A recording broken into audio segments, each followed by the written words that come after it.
Hey, welcome to Still Part of Us. Welcome to Still a Part of Us. We're glad you're here. Yeah. Well, I'm Winter. I'm Lee. We're married. We are. We are. And we're in this journey together. We are. We had a stillbirth in 2018 of our son Brandon. He was 37 weeks and 6 days. He was like, we found out he passed away on the 6th day, and then on 38 weeks he was delivered. Yeah. So that's why sometimes I say 37 weeks and sometimes I say 38 weeks. Anyway, so happy bereaved Mother's Day. This episode is coming out on that day, and we wanted to get together and just kind of say hi, because we never do anything together, Lee. No. I mean, we do stuff together a lot in real life, IRL, but not in podcast land. Not in this form. Yeah. He's always behind the scenes or talking to the dads, and I'm always talking to the mom. So we just wanted to get together because we haven't done this for a minute. So, and talk about a couple of ways that you can navigate Mother's Day. And we're sorry for your loss. We don't know where people are when they discover us. And so we asked our community how they navigate Mother's Day and Father's Day, because that will be coming up in a month after Mother's Day. So Leland. Yes. How have you navigated Father's Day as a father? And then I'll give you my thoughts on what I've done. So I have come to the realization, because it has been a couple of years, and the first couple of years I was not very good at understanding myself and the situation. Yeah. But I have come to the realization that people aren't selfish, but they are selfish. Well, yes. I think they're selfish. People are selfish, but I have to come to the understanding that my feelings and my emotions are not most people's top priorities. Yeah. And I have to come in knowing that what I am feeling, what I am going through is my own. And it takes me typically the weekend, Friday, Saturday, going into Sunday, saying, okay, nobody's really going to be too concerned about me because they're wrapped up in their own selves. And I'm okay with that. Yeah. I have to deal with this myself. And it's good. Yeah. Not just solely myself, but Winter and I, but not a whole lot of other people outside of that are too concerned about us. So. Which is, that's the way they're walking around wrapped up in their own thing. Yep. And so I think it's a good realization is to be like, don't hold it against them. Everybody has their own issues that they are trying to deal with. And my issues are my own. Yeah. And it took me a while to find out that I have to own it. Yeah, I have to own it. And I can't put that on anybody else because they're dealing with their own stuff. Yeah. What about you, Winter? How do I deal with Mother's Day? How have you been able to deal with Mother's Day? This is a very practical thing. I usually take a nap. I'm serious. It's a nice bit of time for me to not think about things. And I think actually that is a pretty typical mom thing to do on Mother's Day is to get a nap, but specifically when you're grieving, and it can sting actually. Mm-hmm. There's lots of talk about mothers, and especially after, because we lost him in July. And so it was almost a whole year by the time Mother's Day came around, and that came out of nowhere. It was you just don't expect to have it affect you that much. I think when you're like, oh, there's time. That time has happened, but then you realize, oh yeah, I'm missing one of the people that I can mother, and so I just took a nap, and I think I take a nap every single year, and Lee is nice about it. Oh yeah. There's not a whole lot that you can't do that I will say no. Yeah, you're really nice about it. So, but yeah, taking a nap, give yourself a break. I think that's not a bad thing to do. Yeah. It's to treat yourself to something like that, a little rest, and that could be in a lot of different ways. You could, if you want to scroll on social media for half an hour, I think that's totally fine. Just go sit out, read a book in the great outdoors. Yeah, go do something to treat yourself. as a mother should. So those who have that was your only child, your loss was your only child. That is really hard to see others and not have any quote unquote proof that you're a mother. Yeah. We see you. That's hard. Mm-hmm. So take care of yourself. Treat yourself.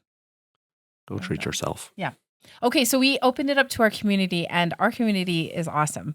If you haven't been hanging out with us, they are the most wonderful, generous, kind people that you will meet. So, so here are some of the things that people said. We got comments from our posts. We got emails. This is an email from Sue Helen, and she said that she goes and visits her daughter, Miracle, and she brings balloons that she writes personal messages on. Yeah. And then she goes and has breakfast by herself with her daughter, Miracle. So she takes the time for herself to be with Miracle, who's no longer with her. You guys, and she sent this cutest little picture of Miracle's grave, and it is like a garden. It's like a full-on garden situation. It's got rad. A little fence around. It's like flowers, so cute. So it's the cutest. So thanks to Helen for writing in about that. Okay, so one of our actually our cousin. So Bre, she wrote in, and she and her husband Jeff have been on the podcast before. 2 of their 3 kids had bilateral renal agenesis, and so we'll link those in the show notes.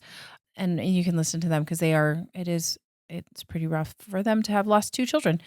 And she wrote in and said, I enjoy being in nature and not with people. So I usually don't go to church. I feel closest to my babies in fresh air. And it's true. Like we see them often at the cemetery. Our babies are close to each other. And so we see them, and that's really nice to have that.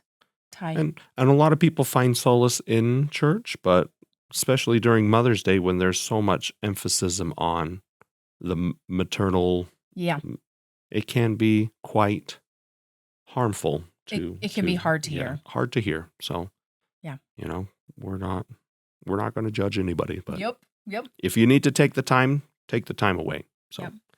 Okay, so and then Ashley, she wrote in, and her daughter's name, and I just think this name is the sweetest name, Umoja Penny. Like, how cute is that name? And I want to, because I asked her, I was like, that is such a cool name, like that. Tell me what that means. And she said it means unity, and I think that's so pretty. And then she looks out for her daughter by pennies. Like she looks for pennies, and that's like a little sign from her daughter. I think that's so cute. So this is what she said in hers. Her baby was stillborn at 34 weeks in 2022, and she also has some older kids. But she said, my first Mother's Day in 2022, I just cried all day, and that's okay. Yep. It's okay just to cry. And then she said in 2023, I cried all day and went to the river with my oldest, and we skipped rocks in the water together. So there's a lot of crying, but a little getting outside. And then she said in 2024, I made little journals for the hospitals in my area for them to be put in lost families' memory boxes. It was the first time since losing her that I didn't cry all day long. It felt right to honor my baby by making something for other lost babies and their families. So I think that is really, really nice to do something. And she actually goes on to say that she is making keepsake chains in honor of all the babies and their mamas, and she's going to take those to the hospital too. So there is really something nice about helping. Yeah. Helping. And some people are in places to give back, and mentally some people aren't. Yeah. So don't feel guilty if you mentally or emotionally can't. Just know that you're being seen, that you're being loved, and all that. And if you are able to give back, cool. What a great honor to your child. Yeah. No. Now, Ashley, can I say one last thing that I just super love that she said? She said, Mother's Day can be so layered for us lost moms, and I feel like allowing myself to just feel whatever it is that I'm feeling. That's just what's helped her, because I think it's like she said, it's layered. It's like an onion, right? You don't know what that layer of onion is going to bring. Yeah. It could be real stinky and a real tearjerker, and other times it's fine. And so I like how she said that. So thank you, Ashley, for mentioning those. That was just really cool.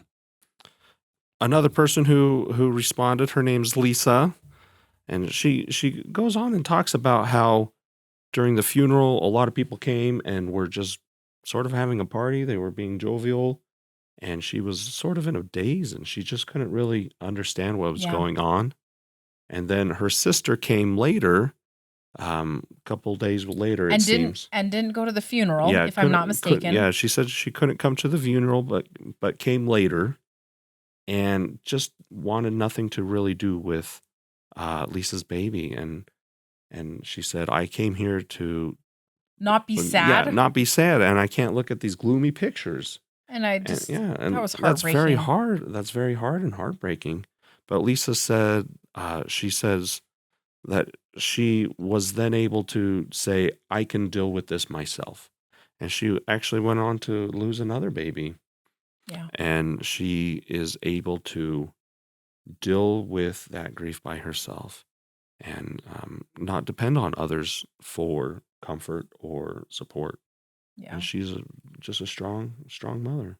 So I was going to say, it sounds kind of like what you said earlier, Lee, of like, you got to realize people are wrapped up in their own thing and people have their own crap. Yeah. And so maybe that's what happened in that case. And we feel so sorry for you, Lisa, but we're glad that you are understanding yourself. Yeah. Yeah. Okay. We also have, I got a post from Lauren, and Lauren's son, her son's name is Cash, and she had written to us earlier, but then she responded to this post, and this is like the best, and she might not even see this, but she said, delete social media for the month of May. Yeah. Because it really, like, it's like everybody, everything, all the marketing's like Mother's Day, and that don't forget get your steaks from Omaha Steaks for Mother's Day. Yeah, whatever it is, there is always something about Mother's Day. So I think I told her this is brilliant because it really is such a smart idea to not have all those constant reminders. So, okay, and then we had. Amy has been on our podcast for her son DJ, and her husband also was on the podcast, and that was really fun to talk to them. And we'll put that in the show notes. Oh my goodness, my hair. So it was really fun to chat with her. So this is what she said. She says what she does is she has a big cry, letting all the feelings out, being honest with people about how shitty the day is. Hopefully you can bleep that out. Okay. Giving yourself grace to not go to Mother's Day events, because there can be a number of Mother's Day events. And And can I say, the people who are important, they will understand. Yeah. And the people who are selfish and are like, well, you should be here anyways, they're not that important to you. So yeah. Yep. And then she also does go and spend time at where DJ is resting, and then she reads through cards and messages from people that people had sent when he had passed, which is really nice because we have a whole box full of cards, and it is really nice to realize how many people just love you and support you and remember DJ and remember your baby, and so yeah, and then she says, and then for me, planning a memorial for him on the 1-year anniversary of his birth and passing. And she ended up putting a lot of energy and in planning this. And I saw just a cool little picture, like a series of pictures of when they did that. And it just looked really super cool. And so she also did same thing. She actually did stuff, and she celebrated him by making preemie hats for the hospital. Oh, so once again, there's so many ways to honor our babies and not have to wade through the everything of Mother's Day or Father's Day, I guess.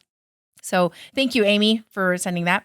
Patina, I met her at a conference and she is wonderful. So she said her first Mother's Day after my twins were born premature and passed away, we planted a pair of lilies in our garden. And she went on to say that her husband, her now ex-husband, didn't even acknowledge her as a mother that day. And that was hard. And so if you are listening to this podcast and you maybe have a friend and you haven't experienced a loss and you have a friend that has had a loss, it's good to just acknowledge that they have been a mother or a father. We forget sometimes that you are still a mother, you're still a father. You still love these children. Yeah. So Patina, thank you very much. You are wonderful. I think you are delightful. I'm so glad I know you. And then Samantha, her son Eli, she said, I have visited the cemetery and she says, my husband has let me choose the day too. So maybe she doesn't even go on Mother's Day, which is sometimes a good thing. Sometimes you just need to avoid And there seems to be a lot of people during Mother's Day and Father's Day who go and visit graves. Yeah. It can get crowded and it can be awkward too. So. Yeah.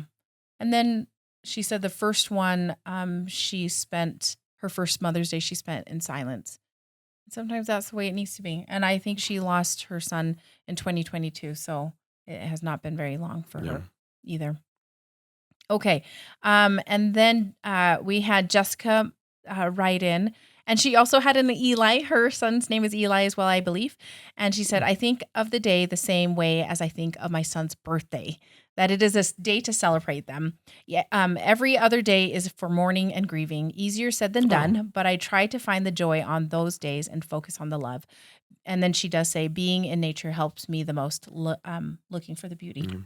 That's a good way to think about it. Yeah. Like, it's a day to celebrate. Every other day is there for mourning, but... Yeah. This one's a joyful day. So a little bit of a switch. I like that. So thank you, Jessica, for sending that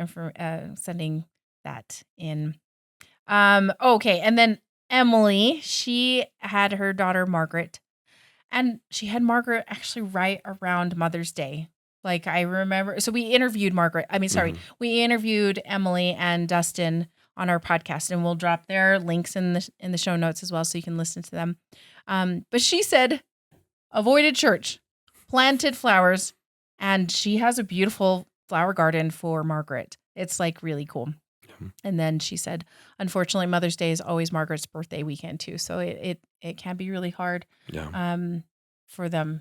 Next week's going to be a hard one for them. So it can be tricky. But thank you, Emily, for writing. It's good to hear from you. And then Caitlin, there was actually kind of a few things I wanted to talk about Caitlin's, and we'll maybe have a discussion about that. Let's do. So she said, I spent my first Mother's Day after loss completely alone.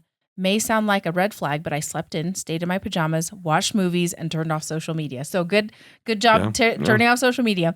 I took a bath, ate whatever I wanted, and didn't give in to any pressure to participate in anything else, just to please someone else. That's the only way I survived. And I was like, that is super awesome. Yeah. But this is a thing that I want to talk about. She said, I was so nervous to make sure I was navigating all my firsts the right way. And she had right in quotations. But in reality, there is no right way. Just whatever you need to survive those 24 hours. It's such a tough season to live your first Mother's Day after loss in the thick of grief. Yeah. So... And I like that whole, what is the right way to grieve or what is the right way to proceed? There is no right way. As we read off those things, they were all very different, like on how people navigated this day. And there were going to be some people that are like, I did surround myself with a lot of Mother's Day things because that was enriching to me, or whatever that looked like, or they did go to church and participated in all that, the hype about moms. But I think it depends on the person. So there's no right way. There's no right way. There's no right way.